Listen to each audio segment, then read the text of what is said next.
Hi అండి. నమస్తే. నేను Shyamala. Welcome to Gauri sweet home.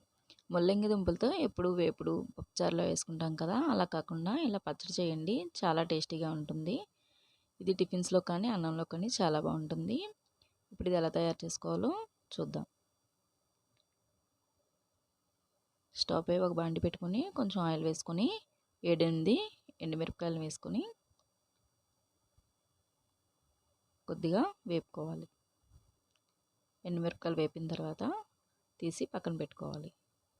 ఇప్పుడు అదే ప్యాన్లో 2 స్పూన్ల ధనియాలు, 1 స్పూన్ జీలకర్ర కూడా వేసుకొని వేగనివ్వాలి. 1 స్పూన్ మినపప్పు, 1 స్పూన్ శనగపప్పు కూడా వేసుకొని కలర్ మారే వరకు వేయించుకొని తీసి పక్కన పెట్టుకోవాలి. ఇప్పుడు అందులో సన్నగా కట్ చేసుకున్న ముల్లంగి దుంపలను కూడా వేసుకొని మూత ఏమి పెట్టకుండా లో ఫ్లేమ్లో నిదానంగా ఒక 20 మినిట్స్ వరకు వేగనివ్వాలి. పచ్చివాసన పోయే వరకు వేగనివ్వాలి. ఈలోపు ముందుగా వేపుకొని పక్కన పెట్టుకున్న ఎండుమిరపకాయలు అవి ఉన్నాయి కదా, వాటిని ఒక మిక్సీ జార్లో చూసుకొని 7, 8 వెల్లుల్లిపాయలను కూడా వేసుకొని ఇలా బరక్గా గ్రైండ్ చేసుకుని పక్కన పెట్టుకోవాలి. ఈలోపు ముల్లంగి దుంపలు కూడా బాగా వేగి ఉంటాయి. ఇలా కొద్దిగా కలర్ మారిన తర్వాత కొద్దిగా చింతపండును కూడా వేసుకొని స్టవ్ ఆఫ్ చేసుకొని చల్లారబెట్టుకోవాలి.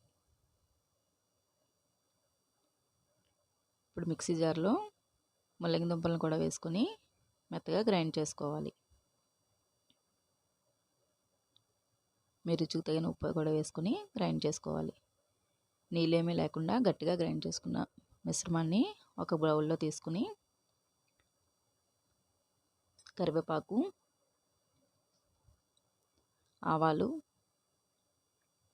కొద్దిగా జీలకర్ర వేసుకొని పోపు పెట్టుకోవాలి. అంతే. ఈ వీడియో కనుక మీకు నచ్చితే ప్లీజ్ లైక్ చేసి, షేర్ చేసి నా ఛానల్ని సబ్స్క్రైబ్ చేసుకోండి. Thanks for watching.